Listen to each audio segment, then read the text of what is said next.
Amanhã redobrar a força pra cima que não cessa há de vingar. Amanhã mais nenhum mistério acima meus olhos. Vai brilhar amanhã a luminosidade alheia a qualquer vontade há de imperar, há de imperar.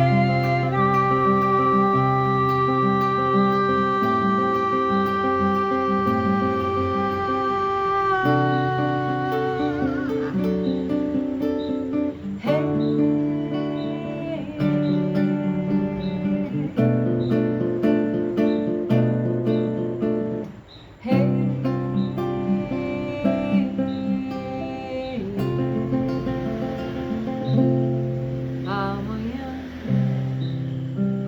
está tudo em esperança, por menor que pareça, existe pra vicejar. Amanhã, apesar de hoje, será a estrada que surge pra se trilhar. Amanhã, mesmo que uns não queiram, será de outros que esperam ver o dia raiar. Amanhã, ódios aplacados, demônios abrandados, será pleno, será pleno.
Saudação aos nossos irmãos e irmãs do Grupo Sheila.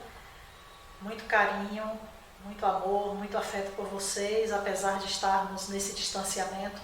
mas emitimos daqui da nossa casa, do Centro Espírita Jesus de Nazaré, aqui em Feira de Santana, todo esse carinho, todo esse afeto, todo esse amor que nós precisamos neste momento. Queridos irmãos e irmãs, nós vamos falar hoje sobre o capítulo 5º do livro Libertação, de Francisco Cândido Xavier. O título do capítulo é Operações Seletivas. Neste capítulo, nós vamos encontrar alguns fatos interessantes a respeito da expedição que André Luiz, Gúbio e Eloy vão enfrentar nas profundezas da Terra. Antes disso, nós vamos fazer alguns referenciais circunstanciais dessa obra. Eu tenho a impressão que os palestrantes que me precederam já devem ter feito isso, mas como sempre nós temos público novo, renovado, é necessário que nós contextualizemos o significado desse livro Libertação. Vamos logo de início evocando essa frase do nosso querido Francisco Cândido Xavier, quando ele nos ensina: meu ideal é viver o Evangelho de acordo com nosso Senhor Jesus Cristo e servir humildemente ao homem. Nessa frase, Chico Xavier demonstra toda a sua humildade, simplicidade e espírito de serviço para com todos nós. Estamos então agora com várias capas do livro Libertação. A última, como os irmãos podem ver, a mais recente, publicada pela Federação Espírita Brasileira, mas é um livro que foi publicado em 1949, ou seja, logo após o final da Segunda Guerra Mundial, antes do advento da tecnologia que nós temos hoje, e é um livro extremamente atual no sentido de estudarmos o magnetismo, as forças espirituais e, fundamentalmente, o que vai ser abordado nessa obra, que é a questão do vampirismo, a questão também ligada à licantropia, e vamos encontrar também como pano de fundo o problema do mal, como o mal está enraizado em nossas vidas. Esse livro é o 6º da coleção André Luiz, ou Série da Vida Espiritual, conforme a FEB, nas últimas edições, tem feito. É também o 37º livro do Francisco Cândido Xavier. Importante vocês observarem agora esse slide, porque ele vai mostrar a posição do livro Libertação. Sendo o livro 37º da psicografia de Chico, publicado pela Federação Espírita Brasileira, de autoria de André Luiz, esse livro foi psicografado concomitante com outro livro também importantíssimo da produção mediúnica de Chico, que é o 34º livro, que é o livro Voltei. Um livro também bastante polêmico, atribuído ao espírito Irmão Jacó, que hoje nós sabemos tratasse de Frederico Figner, mas que na época trouxe uma série de conflitos para o Chico Xavier em função da família do Fred Figner não concordar com o que a obra trazia. Da mesma forma, a libertação. Chico Xavier vai passar por um período de grande assédio espiritual. Os espíritos inferiores não vão deixá-lo em paz durante a psicografia dessa obra, e é também uma história bastante interessante, porque, ao que nos parece, não se trata de um caso brasileiro, como encontrado em outros livros. Esse livro trata do resgate de um espírito que havia sido um papa em outras encarnações. Então, é possível que se trate de uma situação ocorrida, possivelmente na Itália, tanto é que o mentor espiritual chama-se Gúbio, e que André Luiz tenha aprendido com os mentores, tenha sido, de certa forma, tutelado pelos mentores para a escrita dessa obra. Esses aspectos são muito interessantes para que nós possamos entender a complexidade e o alcance da obra do Chico Xavier. Adiante, nós vamos ver um pouco do perfil do autor espiritual, que é André Luiz. No prefácio desse livro, Emmanuel vai chamá-lo de peixinho vermelho, em alusão à famosa fábula egípcia que trata de um peixinho vermelho muito esperto, muito inteligente, que busca novos caminhos e, quando retorna para contar à sua comunidade, a comunidade não acredita, até que uma grande hecatombe se abate sobre seu grupo e ele consegue ser um dos poucos que se salvam. André Luiz é, portanto, esse peixinho vermelho, que traz para nós uma outra visão, um outro aspecto do que é esse complexo mundo espiritual. André Luiz também, nesse livro, ele tem uma característica muito importante na sua fala, que é a segurança com a qual ele vai tratar do tema. Como eu disse para vocês, a questão do livro Libertação envolve obsessões, envolve resgates, magnetismo, a questão do mal, mas em especial esse capítulo 5, essas questões vão estar bastante presentes. A palavra dele é bastante fluente, ele não vai utilizar do vocabulário médico, bastante comum nas obras anteriores e nas posteriores. Ele faz um diálogo, um enfrentamento de certas questões muito sérias, principalmente a questão da licantropia e a questão do mal, onde estão as raízes e a origem do mal. E trata-se, na realidade, segundo seus relatos, de um curso preparatório ao serviço de socorro nas sombras. Nós vamos recordar daqui a pouco que André Luiz esteve em situação semelhante em uma outra obra. Para chegarmos até esse capítulo 5, vamos dar uma pequena digressão, vamos retornar ao capítulo 4. No capítulo 4, que é Numa Cidade Estranha, André Luiz vai trazer um relato de como ele, Gúbio e Eloy vão chegar até as profundezas do umbral. Então, o que é que eles trazem para nós? Vejam que coisa interessante. Para não chamarem a atenção, eles vão disfarçados em missão para ajudarem no caso de Margarida. André Luiz descreve então esse lugar obscuro como se fosse um lugar bastante denso, de nuvens espessas, de atmosfera irrespirável, uma atmosfera esfumaçada, escura, odores pestilentos, muito desagradáveis, energias perniciosas que empestavam o lugar e que traziam um certo aspecto bastante sombrio, maléfico, aterrorizante para os nossos amigos em excursão. Depois de longo tempo nesse lugar de sofrimento e escuridão, eles encontram o que estavam procurando. Eles estavam procurando a cidade, que era uma espécie de feudo, que eles vão chamar de sede dos dragões. Eles penetram nesse lugar, eles estão disfarçados, porque eles vão diminuir as vibrações perispirituais para que eles possam ser visualizados e possam ter interação com as pessoas que vivem nesse lugar tão denso. Então eles estão com as vibrações positivas, com as emanações energéticas positivas bem reduzidas, como se eles estivessem utilizando uma capa com um capuz que encobre toda a refulgência luminosa de Gúbio e aquela que já aparecia em André Luiz e em Eloy.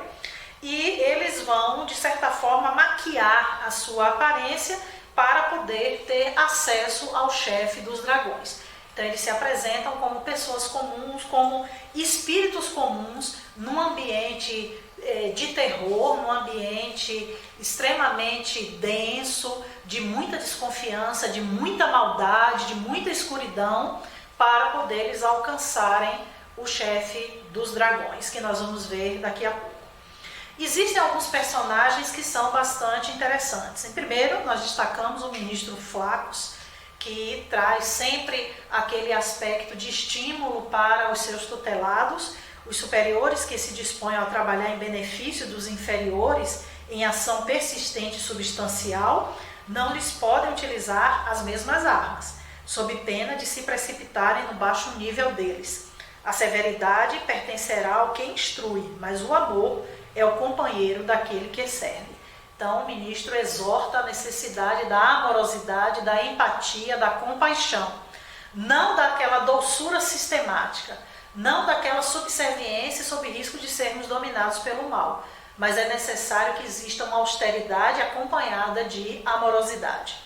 Ao mesmo tempo, nós vamos encontrar também Gúbio, que é o tutor de toda a caravana, Matilde, que é a mãe do chefe dos dragões, que nós vamos ver daqui a pouco, a mãe Gregório, Matilde é mãe de Gregório, a Margarida, que é a moça que está fortemente obsidiada, Gregório, que é o chefe dos dragões, que domina esse feudo tenebroso, Eloy, que é estudante, juntamente com André Luiz, e os dois fazem parte dessa caravana.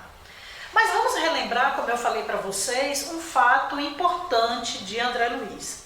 é que no livro Obreiros da Vida Eterna, no capítulo No Limiar das Cavernas, e Obreiros da Vida Eterna é um livro de 1946. Então estamos aí apenas 3 anos depois de Obreiros da Vida Eterna. Nesse capítulo, a chefe da expedição, Cipriana, ela não permite que André Luiz acesse as regiões das cavernas. E observemos que a região das cavernas é uma região de, digamos, um umbral próximo da Terra. Não é uma região profunda, uma região de abismo, uma região de treva, como agora André Luiz se encontra. Então, em 3 anos, o nosso querido mentor, o nosso amado André Luiz, ele teve uma progressão extraordinária, que já foi permitido que ele entrasse, que ele acessasse uma região tão densa quanto essa, enquanto que há 3 anos atrás, numa excursão, digamos, mais simples, já não lhe foi permitido. Então, percebemos que realmente o trabalho persistente, o trabalho amoroso com o nosso semelhante nos credencia para trabalhos maiores, grandiosos e, por que não dizer, mais desafiadores. Então, nesse capítulo 4, podem acompanhar aqui no slide, o instrutor Gúbio relata a existência de verdadeiras colônias com filhos da revolta e das trevas, que devem ter começado com as primeiras inteligências da Terra. Então, vem desde a evolução do espírito nas camadas mais primitivas aqui da Terra, e que são milhões. Cada homem se sentará no trono que levantou ou se projetará no fundo do abismo que preferiu. Há milhões de almas humanas que não se afastaram da crosta terrestre há mais de milhares de anos e ainda continuam orbitando essa região tão densa, tão grosseira que Gúbio vai chamar a atenção. Aqui nesse slide, os irmãos e as irmãs estão vendo aqui uma arte, né, que nós pegamos esse material da internet, estava disponível, mostrando o que seria, não é, esse aspecto do local de sombras que André Luiz, Gúbio e Eloy se deslocaram. Então vejam ali, né? Árvores retorcidas, muita dor, muito sofrimento, animais estranhos e eles ali fazendo parte daquela caravana de socorro adentrando esta região. Que região é esta? Na realidade, André Luiz vai dizer que é uma região subcrostal que ele vai chamar de trevas. Nós sabemos que um umbral ele se divide, né? Sombras, trevas, abismos. Então as regiões do mal, elas são qualificadas de acordo com a densidade vibracional de cada uma delas.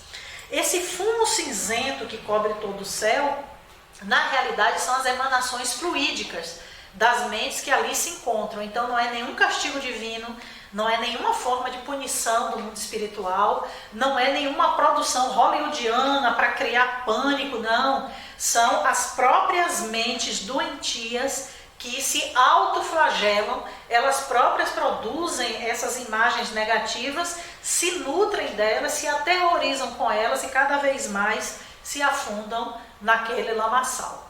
Graças a Deus existem espíritos benignos, espíritos maravilhosos que se dirigem a essas regiões para os resgates. Além do que, nessa mesma obra, André Luiz também vai ressaltar caravanas que se encontram lá, de certa forma, disfarçados, fazendo um trabalho assistencial, à semelhança do que nós encontramos aqui na Terra, com pessoas amorosas, devotadas, que trabalham em cracolândias, que trabalham em favelas com alto índice de violência, que se dirigem a regiões de sofrimento, a regiões até em guerra.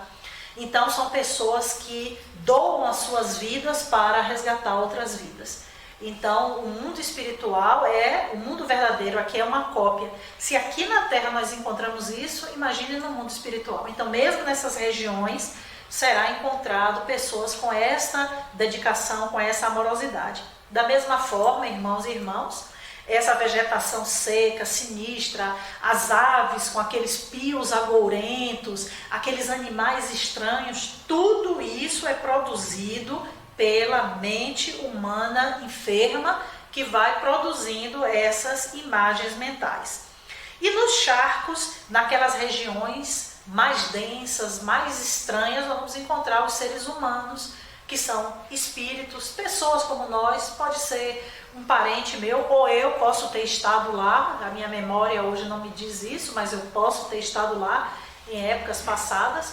muitos deles acorrentados, presos, se debatendo, gritando, pedindo socorro, pedindo ajuda para que possam sair e com uma grande dificuldade devido à sua condição mental. E qual é a condição mental dessas pessoas? Então André Luiz aborda de cara essa questão falando do problema do mal. Então, o que está presente nessa região, o que caracteriza a região treva? É a ausência de luz, é porque não tem um sol, é porque nós não temos flores, uma colônia bonita. Tudo isso está em função da mente humana persistente no mal. E o que é o mal? É a ausência do bem. São mentes doentes, rebeldes, enfermas, que insistem em não se submeterem à vontade de Deus. E da forma pior possível, na rebeldia, na agressão ao semelhante e praticando cada vez mais atos atrozes de opressão, de submissão para o seu semelhante. Olha esse slide porque nós fizemos aqui alguns chamados, alguns itens para que nós possamos entender e caracterizarmos melhor essa questão do mal que está arraigada nessa região de trevas. Então existe um clima de revolta, de rebeldia, baixíssima condição evolutiva, vibracional. As pessoas têm uma dificuldade tremenda para mudar, muitas não têm nem esperança. Acham que a vida é aquilo ali, aquilo é um inferno, estão no domínio de Satanás, no domínio do inferno, que ali foi a destinação da alma após a morte, não querem se submeter à lei de Deus, não acreditam na existência de Deus, desconhecem que existe um Deus, não querem se envolver com nada que busque a si próprias, autoconhecimento, porque estão imantadas a uma situação de ódio, de rancor, de desejo de vingança, de persistência no mal, que acreditam elas a essa condição a alguém que praticou com elas, e nunca elas têm culpa. Sempre o mal vem do outro e está no outro. Então, em síntese, é uma região de falta de amor, falta de compaixão e falta de solidariedade, o que caracteriza exatamente o que significa o inferno. O inferno das religiões cristãs ortodoxas seria isso. Uma região onde ninguém se entende, onde todos gritam, ninguém tem razão, ninguém ama ninguém, não existe compaixão e não existe solidariedade. Com isso, chegamos então ao capítulo 5º, porque aí nós vamos agora entender o que vai acontecer. Por que é que André Luiz, por que Gúbio, por que Eloy vão presenciar essas cenas que nós vamos descrever agora. Então, atentem aqui para o slide. André Luiz, Gúbio e Eloy, ao chegarem àquela estranha cidade, procuraram o chamado grande sacerdote, que na realidade é, como nós já falamos, o Gregório. Dando início ao plano de socorro espiritual a que se propunham. Sim, porque a pedido de Matilde, que seria a mãe dele, interviu junto às entidades celestes para que ele fosse resgatado. Mas como? Numa situação de poder, numa situação de mando, arraigado ao mal há séculos. Que operação delicada é essa da nossa equipe de mentores? Como resgatar essa entidade? Vamos ver o que vai acontecer. Seu objetivo era serem admitidos no quadro de seus servidores. Para isso, precisavam se submeter a um processo seletivo, regra imposta naquela cidade. Seres em deplorável estado de sofrimento eram julgados por juízes que se transformavam em verdadeiros verdugos, em verdadeiros chicotes sobre aquelas pessoas. E aí, Eloy, Gúbio e André Luiz vão se submeter a serem servidores, mas aquilo é um plano, eu poderia dizer até assim, era um truque para que pudessem se aproximar da figura de Gregório. Mas para isso, além deles baixarem as vibrações perispirituais, as vibrações áuricas, eles também tinham que submeter a um critério interno lá dessa cidade, da sede dos dragões, que eram as operações seletivas, as seleções de quem estava habilitado ou não a ser servidor de Gregório. Vejam bem que situação delicada. Então, olhem esse slide para vocês perceberem essa arte também muito bacana. Vocês veem ali a representação de Gregório, não é? com vestes suntuosas, rebordadas em ouro, sentado num trono, com uma espécie de uma taça em chama do lado, uma pira, não é? Em chama, Gúbio, André Luiz, Eloy ali tentando conversar com ele. Então, na realidade, Gregório havia sido, e segundo Matilde, ele tinha sido filho dela, né? E passou a desempenhar a detestável função de grande sacerdote em mistérios ocultos. Chefiava uma condenável falange de centenas de outros espíritos desditosos, cristalizados no mal, presos ali à condição, à imposição que Gregório trazia para eles de perseguições, de maledicência, de maldade sobre outras pessoas. Então, uma situação bastante complexa, imbricada já há séculos. Matilde, então, anuncia a sua volta para o corpo em breve, principalmente com o intuito de receber Gregório na condição de filho. Mas como? Se ele se encontrava numa situação tão complexa, tão complicada como essa. Esclarece então que Gregório, com o passar do tempo, poderia receber aqueles que estavam lá na cidade, aqueles que eram os seus, digamos, seus capatazes, aquelas pessoas que submetiam às suas vontades, para que aqui na terra ele pudesse reintegrar essas pessoas agora no caminho do bem. Então vejam vocês, que missão também bastante delicada essa de Matilde. Ela se compromete, quando Gregório for resgatado, eu renasço, recebo novamente essa entidade maléfica, perversa, como meu filho, e me comprometo a educá-lo, a promovê-lo enquanto ser humano, para que ele, arrependido, possa receber essas pessoas que ele prejudicou lá na cidade, agora para que ele possa reajustá-las no caminho do bem. E aí alguns estudiosos dessa obra, alguns companheiros nossos, o grupo, Carlos Bacelli, Dr. Inácio, chegam até a aventar com a possibilidade de que ele poderia trabalhar numa instituição assistencial de amparo aos mais desvalidos. Então, de repente, Gregório poderia retornar e, com muito esforço, assumir uma instituição, por exemplo, né, vou dar aqui um palpite, uma instituição psiquiátrica, e receber de volta todas essas pessoas que ele induziu ao mal, que ele prejudicou fortemente, e junto com sua mãe Matilde, restabelecer essas pessoas. Vejam que sempre a lei de Deus aproveita todo o impulso que é gerado para o bem. Matilde, enquanto mãe, enquanto vendo seu filho naquela situação, com seu coração materno esfacelado, ela se propõe a renascer, trazer essa entidade de novo como filho e prosseguir na caminhada agora para restabelecer, para recuperar esses que o próprio filho havia jogado em uma vala de maldade milenar. É a lei de Deus.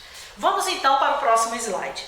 Então, André Luiz, Gúbio e Eloy são mantidos sob custódia, porque eles se prontificaram para serem, né, passarem pelas operações seletivas, de 4 guardas na residência de Gregório.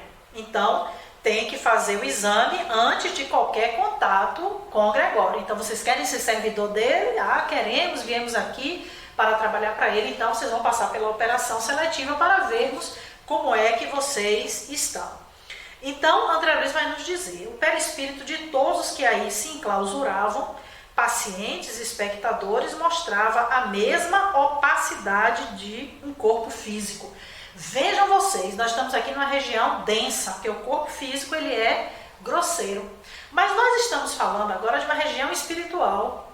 Então, mesmo sendo uma região treva, o perispírito, a densidade do perispírito se assemelhava de um corpo físico. Ou seja, são espíritos tão arraigados ao mal que o perispírito é quase matéria, porque a densidade é grande, é profunda. Continuemos então com os nossos slides.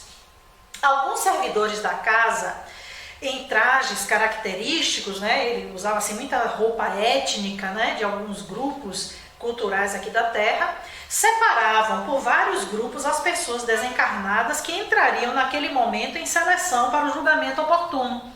Então, a proporção que André Luiz, Gubbio e Eloy chegaram, mas chegaram outros também se candidatando a serem servidores, trabalhadores lá do palácio, né, da cidade de Gregório. Então, esses serviçais iam separando por grupos. Você fica aqui, você fica ali, iam dividindo as pessoas. Discretamente, Gubbio faz uma observação muito cautelosa para André Luiz. Presenciamos uma cerimônia semanal dos juízes implacáveis, que vivem sediados aqui. A operação seletiva realiza-se com base nas irradiações de cada um. Os guardas que vemos em trabalho de escolha, compondo grupos diversos, são técnicos especializados na identificação de males numerosos, através das cores que caracterizam o halo dos espíritos ignorantes, perversos e desequilibrados. A divisão para facilitar o serviço judiciário é, por isso mesmo, das mais completas. Imaginem, meus irmãos e minhas irmãs, técnicos do mundo espiritual inferior, especialistas em detectarem vibrações perispirituais. É muita sofisticação. O mal trabalha ativamente. Por isso que no Livro dos Espíritos se diz, não é? O bem, ele é tímido. Os bons não são ousados como os maus. E por isso o mal parece prosperar. Mas, no entanto, o que é que vai acontecer? Vamos voltar para os nossos slides. Por que motivo, pergunta então André Luiz, diante de um quadro tão aterrador, diante de uma situação de misericórdia tão absurda como essa, pessoas que são selecionadas, técnicos especialistas em identificar vibrações maléficas, quem é mais mal do que o outro, quem mais mal for, melhor para servir ao nosso chefe dos dragões, ao Gregório. Então André Luiz pergunta por que motivo Deus, por que motivo o Senhor confere atribuições de julgadores a espíritos despóticos. Então, como é que se tem uma situação tão bem organizada como essa? Espíritos que fazem seleção, espíritos que chegam para serem julgadores, espíritos juízes que vão dizer, você vai, você não vai, você é isso, você é aquilo. Como é que Deus faz uma coisa dessa? Como é que pode? Onde estará a justiça nessa cidade estranha, em mãos de príncipes diabólicos? Porque isso aí é a própria representação satânica. Pessoas, irmãos nossos, filhos de Deus, como nós também somos, como um Chico Xavier é filho de Deus, como um Francisco de Assis também. Esses juízes também são filhos de Deus. Como é que eles se dispõem para uma tarefa tão perversa como essa? E aí Gubbio responde, não é? Quem se atreveria a nomear um anjo de amor para exercer o papel de carrasco? Ao demais, como acontece na crosta planetária, cada posição, além da morte, é ocupada por aquele que a deseja e a procura. Então existem pessoas que querem mesmo esse papel. Existem pessoas que desejam isso. Se eu pudesse, eu julgava aquelas pessoas, aquele bando de pessoas ali, aquele ali é um bando de desocupados. Eu, se fosse um juiz aqui na Terra, mandava prender todo mundo. Aquilo ali é um bando de ignorantes. Eu, se pudesse, entrava lá e mandava prender todo mundo. Fazia, acontecia, isso é o quê? O indivíduo já tem as suas matrizes, ele reforça, ele projeta a lei de Deus, então diz, você se adequa a essa posição que você quer, vai experienciar. Então, Deus é maravilhoso, inclusive permite que o indivíduo vivencie na própria pele, para que ele veja o que é o exercício de uma atividade como essa, que está toda assentada em cima da maldade. Aí André Luiz complementa dizendo, os julgadores, por sua vez, desceram pomposos dos tronos, içados, e tomaram assento numa espécie de nicho, a salientar-se de cima, inspirando silêncio e temor, porque a turba inconsciente ao redor calou-se de súbito. Então, a chegada desses juízes provocou uma série de, meu Deus, de cerimônia, de temor. O que vai acontecer aqui? O que nós temos aqui? O que irá acontecer? E aí começam as operações seletivas, né? As pessoas se apresentando e aí as seleções. O capítulo vai descrever algumas situações, mas nós vamos convergir para um caso. Vamos então acompanhar o slide. Incidindo toda a força magnética que lhe era peculiar através das mãos sobre uma pobre mulher que fixava um desses juízes, estarrecida, ordenou-lhe com a voz soturna, aquela voz, não é? Horrível, venha, venha. E a mulher, aquela pobre mulher hipnotizada, né, vai e se dirige para a operação seletiva. Com a expressão de sonâmbula, a infeliz obedeceu a ordem, destacando-se da multidão e colocando-se embaixo, sob os raios positivos da atenção dele. Então existia até uma posição de inferioridade, porque ela ficava embaixo e ele lá do trono, com aquele olhar magnetizado, aquele juiz do mal, aquele espírito perverso ali. E ali ele emite para ela, conforme nós estamos vendo, né? Confesse, determinou o desapiedado julgador, reconhecendo a organização frágil a que ele se dirigia, aquela mulher que estava ali. Então, André Luiz, Gubbio e Eloy assistem aquilo estarrecidos. E a mulher começa, né, sob efeito do magnetismo, ela começa a falar. Vamos ver o depoimento dessa mulher, que é bastante comovedor, muito triste. Vamos lá. Matei 4 filhinhos inocentes e tenros e combinei o assassínio de meu intolerável esposo. A sentença foi lavrada por si mesma, segundo o juiz. Então, quando ela confessa isso, o juiz diz, pronto, você mesma já deu a sua sentença. Uma mulher que mata os 4 filhos e ainda mata o esposo. O que é essa mulher? Então, para esse implacável juiz, para esse perverso juiz, ela não passava de uma loba. E aí ele começa. Vamos lá para os slides. A sentença foi lavrada por si mesma. Não passa de uma loba. De uma loba. E à medida que ele ia repetindo e repetindo a afirmação, como se procurasse persuadi-la a sentir-se na condição do irracional mencionado, notei que a mulher, profundamente influenciável, modificava a expressão fisionômica. Entortou-se-lhe a boca, a cerviz curvou-se, espontânea para frente, os olhos se alteraram dentro das órbitas e uma expressão simiesca tomou conta dessa mulher. A essa altura, ela já estava de 4, ela já estava no aspecto de um animal, gritando, uivando, e aquele quadro estarrecedor. Então, para André Luiz, aquele pânico, aquele susto, mas ele procurando se conter, porque ele estava ali numa condição de aprendiz e ao mesmo tempo sendo vigiado, né? Os olhos ali dos guardas observando. E para aqueles juízes, aquela vitória de ter conseguido dar a pena para aquela mulher. Você matou seus 4 filhos, você saiu da terra sem ter cumprido prisão perpétua, você não foi condenada à cadeira elétrica, você não ficou lá na terra numa situação de isolamento, porque aqui na terra temos vários juízes para julgar as pessoas. Tem muita gente que julga o semelhante, sem saber o que é que está se passando e sem saber também que já passou por aquela situação. Então, para aqueles juízes, a justiça foi cumprida. Transformar aquela mulher numa loba. Então, vamos ver o que acontece, olhando aqui os nossos slides. Gubbio, então, comenta o seguinte. Temos aqui a gênese dos fenômenos de licantropia, inextricáveis ainda para a investigação dos médicos encarnados. Lembras-te de Nabucodonosor, o rei poderoso, rei de Babilônia, ao qual se refere a Bíblia? Conta-nos o livro sagrado que ele viveu sentindo-se animal durante 7 anos.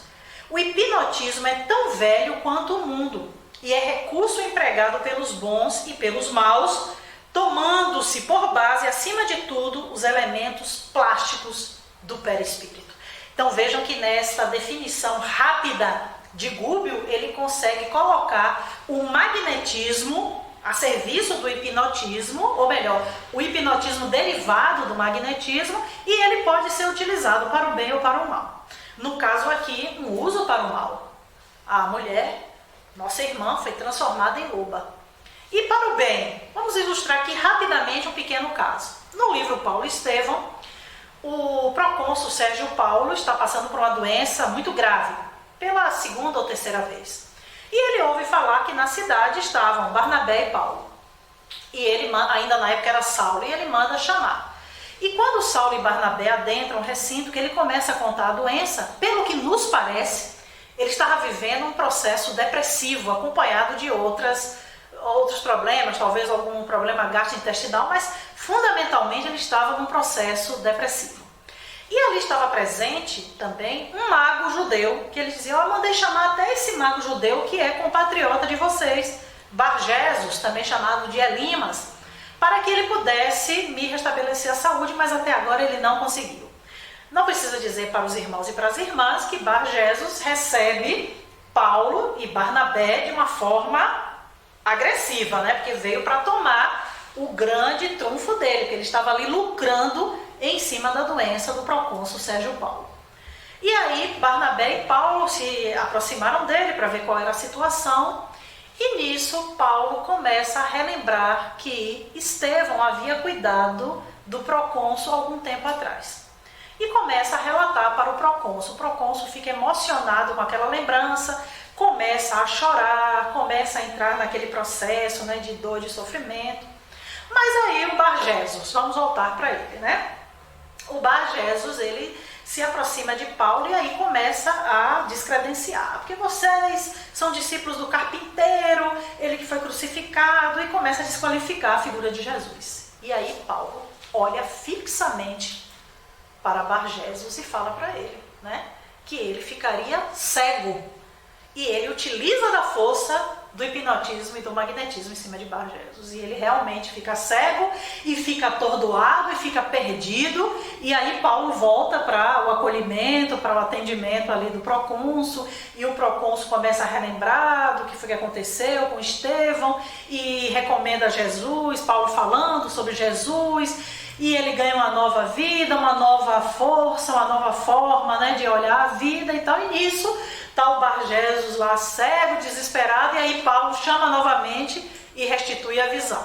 Não precisa dizer para vocês que Bar-Jesus depois vai chamar Paulo e Barnabé para dizer, vamos fazer aqui uma sociedade para a gente ganhar dinheiro, que vocês são muito poderosos, a gente pode ganhar muito dinheiro com isso, né?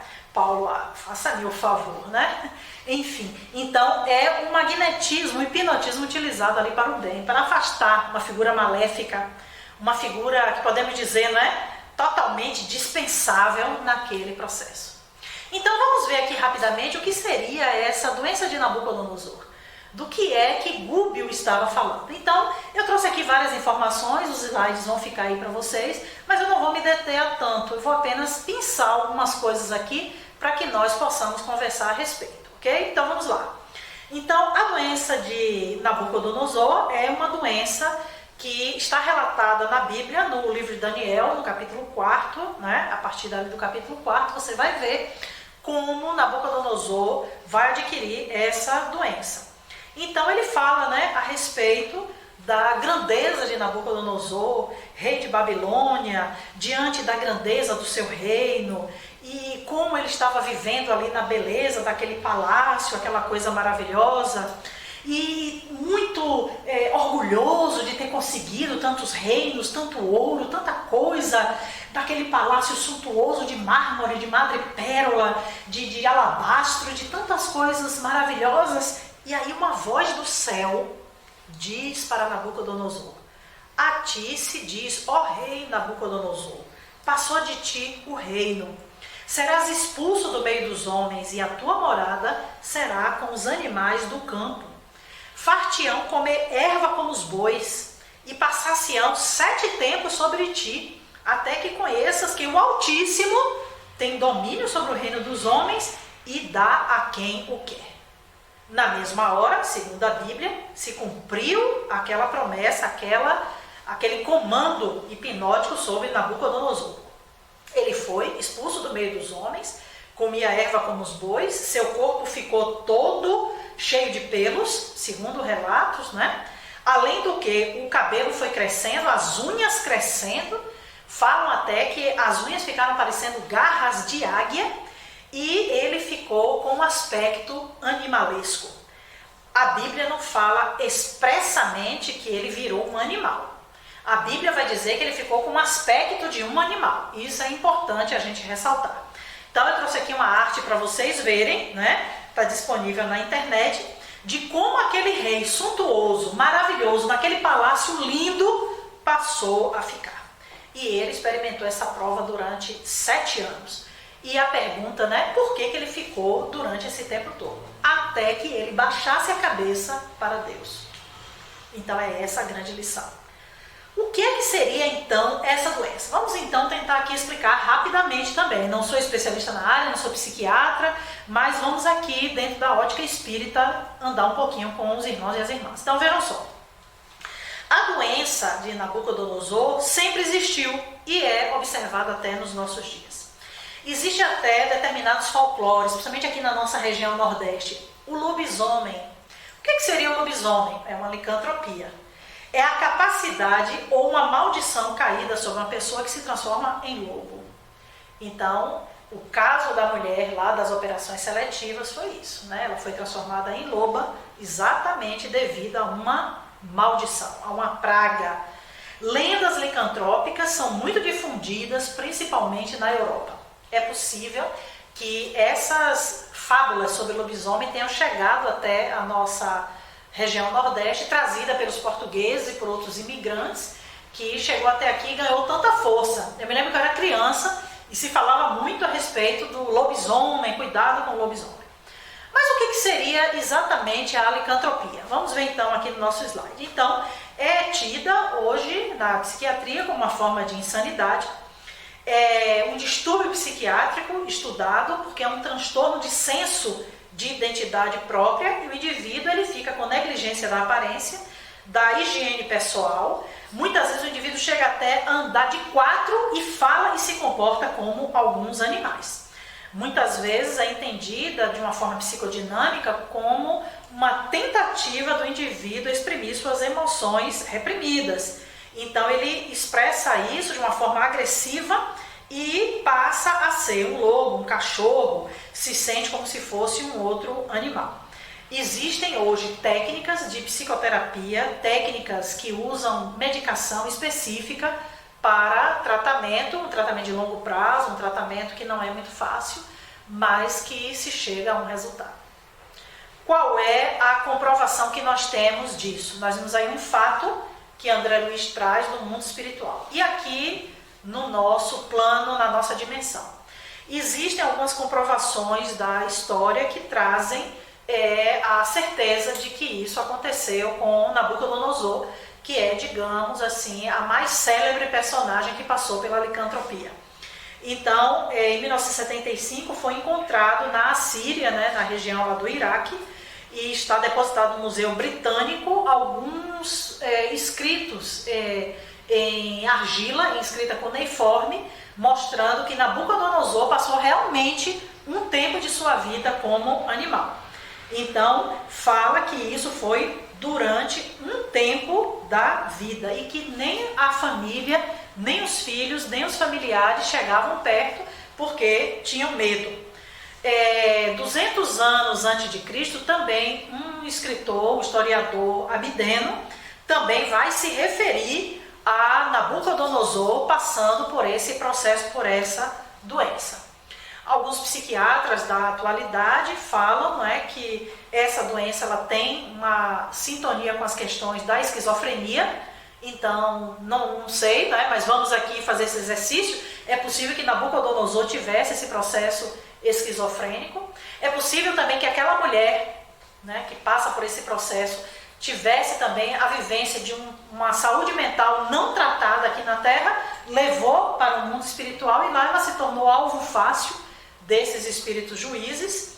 E as características são sempre basicamente as mesmas, né? a pessoa se sentir como um animal, se comporta como um animal, tem uma ilusão de que é um animal, isso afeta as questões psicológicas, as questões da vida cotidiana, porque ela completamente que faz essa cisão entre o que é real e o que a mente está produzindo. Não podemos descartar a influência espiritual sobre essas pessoas. Então é possível que esse trabalho seja executado aqui na Terra, induzindo pessoas a esse grave distúrbio psiquiátrico pelos processos obsessivos.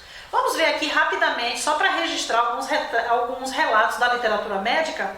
Então vamos lá. Existe aqui um relato, por exemplo, de 1977, de um caso de licantropia publicado no American Journal de Psiquiatria. Uma mulher de 49 anos que se comportava como um lobo. Depois nós vamos ter um relato de 1989, publicado na França, de vários casos que foram resgatados do século III e até o século XVII de casos de licantropia. E nós vamos encontrar também outros casos registrados agora em 1988, mais recentemente também, sobre casos de licantropia em Paris.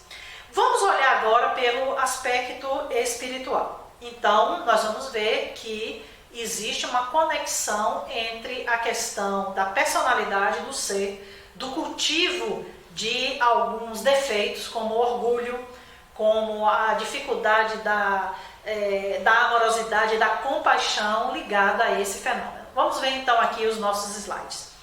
O orgulho de Nabucodonosor é a causa da sua degenerescência. Ele quis se elevar acima de todos os homens. Ele se achava superior a todas as pessoas. Então, essa doença é uma crise de orgulho, é uma crise para o orgulho de Nabucodonosor. Então, a partir dessa doença, ele sofre os abalos, depois ele vai ficar curado, então ele precisou passar por essa situação tão desagradável. Aqui eu trago uma arte para poder os irmãos acompanharem, as irmãs acompanharem, o que seria, essa licantropia. Aqui também uma representação de um artista, mostrando a possibilidade de uma pessoa estar no aspecto de um lobo. E aqui também uma outra arte mostrando o que seria Nabucodonosor, que cresceu os pelos, as unhas ficaram como garras, ele andava no pasto junto com os bois, enfim, vamos lá. E vamos ver agora um caso que é tratado por Allan Kardec, isso na Revista Espírita de 1867. Então, um senhor por nome Dombre escreve a Kardec falando de uma jovem, como vocês podem ver aí no slide, Maria, jovem de 21 anos, perto de Marmande, que punha-se nua como um bicho, corria nos campos e ia deitar-se ao lado do cachorro num buraco de palheiro. Então, esse caso é descrito para Kardec, um caso assim assustador dessa moça nessa situação. Um outro caso também bastante interessante, Kardec vai apresentar na Revista Espírita de 1865. Vamos acompanhar esse caso. Então, de Charkov, na Rússia, escreveram para Kardec. Numa família viviam dois irmãos, Alexander e Voldemar. O último, Voldemar, impressionava pelos seus olhos, produzindo em quem os mirasse uma sensação estranha e perturbadora. O mesmo acontecia com seu irmão, os olhos negros, mas havia um certo magnetismo fascinador, mas em menor grau. Voldemar na escola sobressaía-se sobre Alexandre, assombrando seus mestres, então era um menino superdotado e zombava do irmão. Passaram-se os tempos, Voldemar morre aos 16 anos de idade. Alexandre se transforma e passa a ter hábitos esquisitos, anormais, intercalados por hábitos e atos inteiramente estranhos, mas intercalados com alguns hábitos normais. Não sendo, pois, um doido comum, não era um louco comum. Então ele tinha alguns hábitos estranhos, mas tinha alguns hábitos normais. Alexandre, então, foi internado numa casa de saúde e a doença foi tratada da forma que se podia naquela época. Irmãos e irmãs, vejam vocês a gravidade dessa doença. Vamos acompanhar agora, nos próximos slides, o desenvolvimento dessa doença aqui na Terra. Se no plano espiritual ela é grave, imaginem aqui na Terra. Alexandre ia para o galinheiro, despojava-se de suas vestes, permanecia insistentemente ali. ficava no pardieiro, completamente nua, em pé, exposta a todos os ventos e a temperaturas baixíssimas da Rússia. Poucas vezes se servia da palavra humana, à maneira dos animais, adquiriu até um mugido especial. Então, muitas pessoas tentando, ajudar, queriam socorrer Alexandre, mas como poderiam fazer isso? Então, as pessoas viam que ele não podia nem gerenciar os próprios bens, não podia nem gerenciar a própria vida. Esse acontecimento se deu de 1842 a 1865, e quando escrevem a Kardec, ainda não haviam cessado completamente. A força de ter a cabeça inclinada, ele não mais podia levantar. Seus pés atingiram uma largura desmesurada e ele já não podia mais caminhar. Uma expressão de sofrimento no semblante. E de vez em quando, o Alexandre, falava: quando vai acabar tudo isso? Então ele tinha momentos de lucidez, ele sentia a angústia, o desejo de se melhorar. Perguntado o motivo da sua conduta, ele respondeu: não me falem mais nisso, eu sinto uma completa falta de vontade. Então ele estava sendo completamente dominado. Qual é o diagnóstico espiritual para a situação então de Alexandre? Vamos ver. Tendo sido enviados os seus cabelos a uma célebre sonâmbula, a uma médium de Londres, esta respondeu que o rapaz tinha a doença de Nabucodonosor.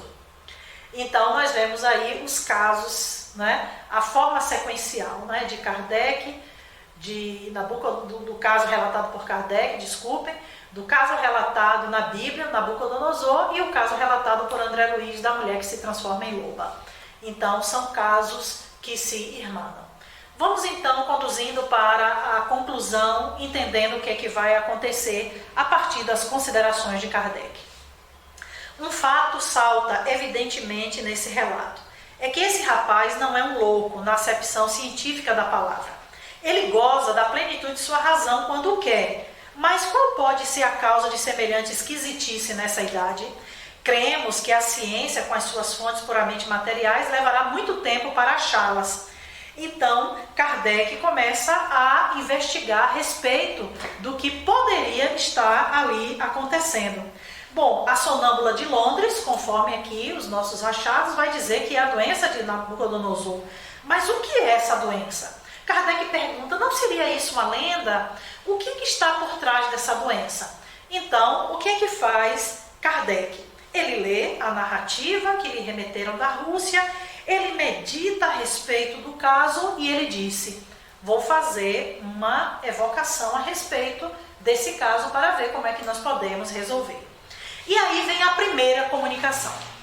Irmãos e irmãs, a primeira comunicação que Kardec vai receber na Sociedade Parisiense de Estudos Espíritas não é de nada mais, nada menos do que a de Valdemar, ou seja, o irmão de Alexandre. Vamos ver o que diz essa comunicação. A comunicação é de Valdemar, que confessa irritado ser ele a causa daquelas perturbações. E fala de uma ligação íntima entre ele e Alexandre.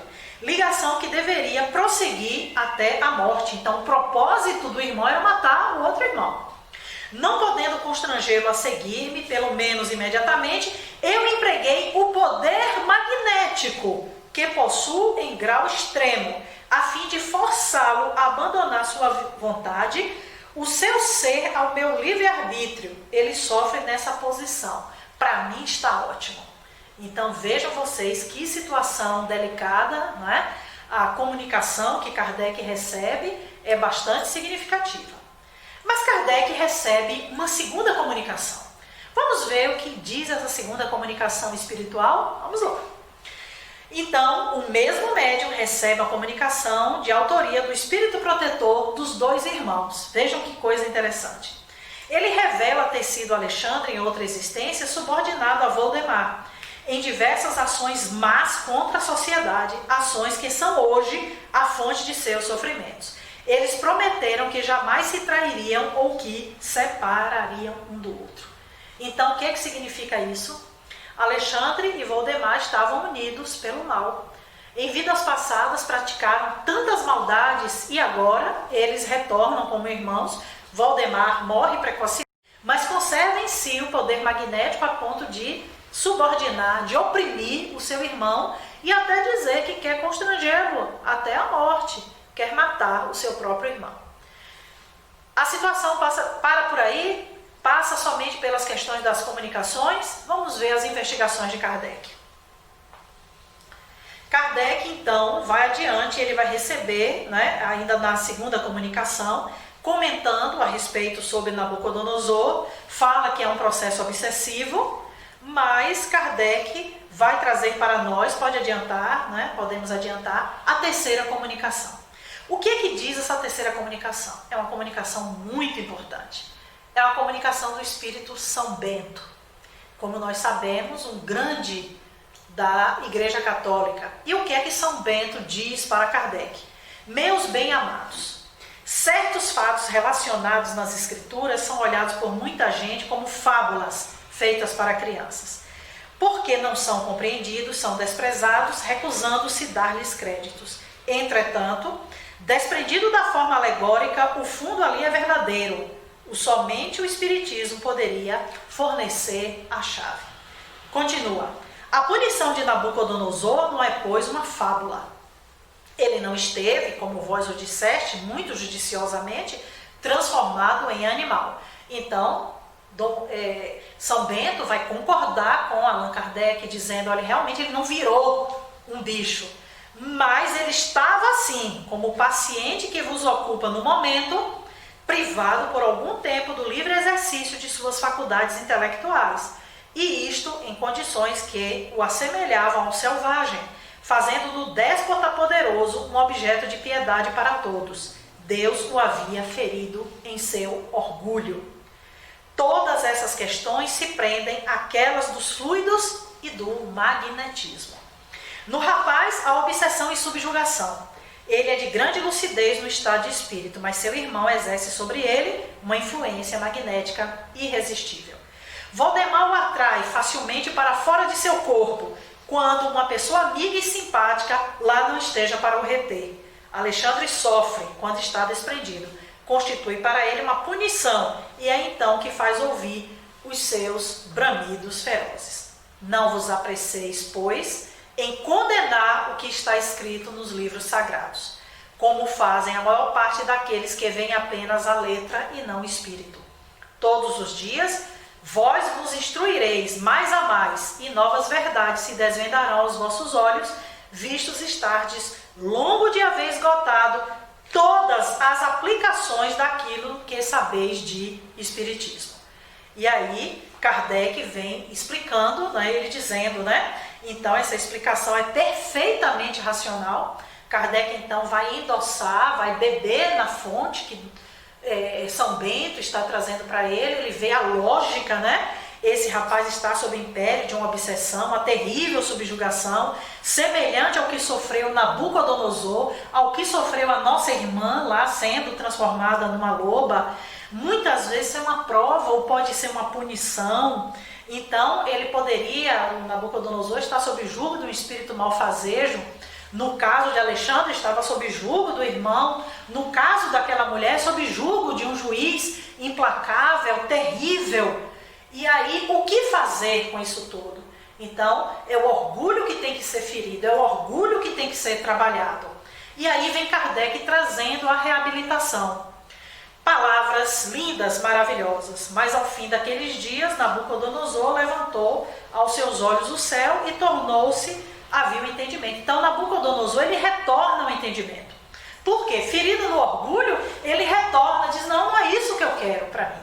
Então eu vou retornar a ser aquela pessoa. Da mesma forma, Kardec vai referendar essa questão. Então é preciso que o indivíduo trabalhe o seu orgulho. É preciso que o indivíduo reconheça essa chaga da humanidade, como diz o Evangelho segundo o Espiritismo, e trabalhe isso em si mesmo. E agora, meus irmãos e irmãs, para finalizar, a pergunta que ficou: e o que aconteceu com a nossa irmã Maria, que foi o primeiro caso que eu citei, da moça que ficava nua no galinheiro? Vamos ver o que Kardec vai nos trazer.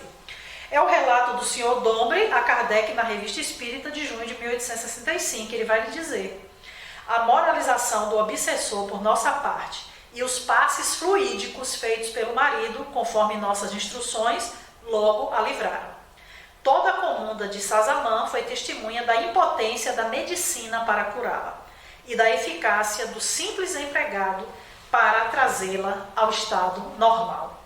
E com isso, nós vemos que em todos os casos nós podemos ver a influência do magnetismo, a influência do hipnotismo como força que pode ser usada nesses três casos para o mal, para oprimir, para perseguir, para colocar um ser humano, um filho de Deus, uma filha de Deus, numa condição animal.